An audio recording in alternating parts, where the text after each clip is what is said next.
In the long run, do you agree or disagree that buying a house saves you money? Is the question I asked during the audience analysis survey, and all of you answered that you agree. It is a big difference to buy a house instead of renting. I'm going to go over a couple things that I found on a website, and the website is called the aramcogroup.com.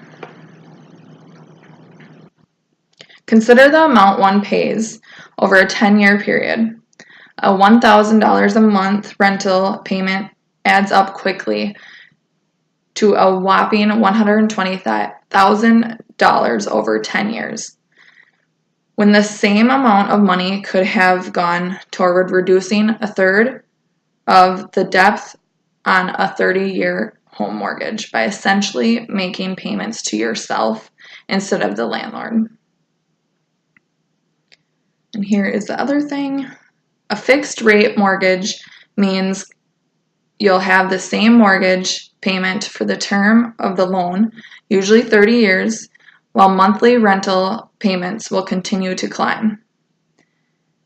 And even adjustable rate mortgages, ARM, have a fixed cap on them.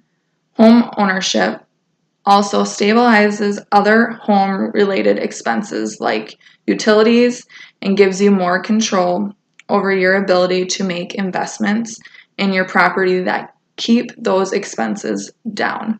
I am a homeowner because I was tired of renting. I would pay my monthly payments and I would not be building anything, or I wouldn't see that money back, or it wouldn't go towards anything. And I also was nervous about my security deposit, so I would never paint the walls or put nails in the walls because I didn't know if I would get that back or not. Throughout the next few minutes, my goal is to persuade you to buy a house. I will review with you why it is better to buy than to rent, where you can look to find houses for sale in your area, and the process on buying a house.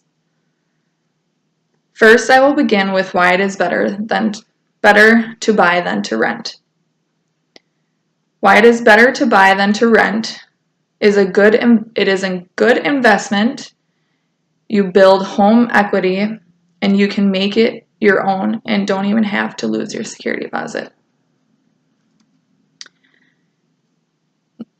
Now you know why it is better to buy than to rent. We will discuss where you can look to find homes. And where you can look to find homes in your area is Zillow and Craigslist, or sometimes if you're driving by, just taking a drive, you can see random houses for sale and knock on their door and see if you can look at it or make an appointment to look at it. And also another one is Facebook is a really good place for the market that you can see other houses. So now you know where to look to buy a house. Now we will go over the process of buying a home. The process of buying a home is to get pre-qualified, get a realtor, save for the down payment, calculate what you can afford, and make an offer. And also the moving is the hard part. In closing, in the long run, it will save you money to buy a house instead of renting. I have shared with you why it is better to buy a house than to rent, where you can look to find a house for sale in your area, and the process of buying a house. I encourage all of you to start saving and purchase a house in your future if you can. I would like to end with a quote by Warren Buffett: "Price is what you pay, value is what you get."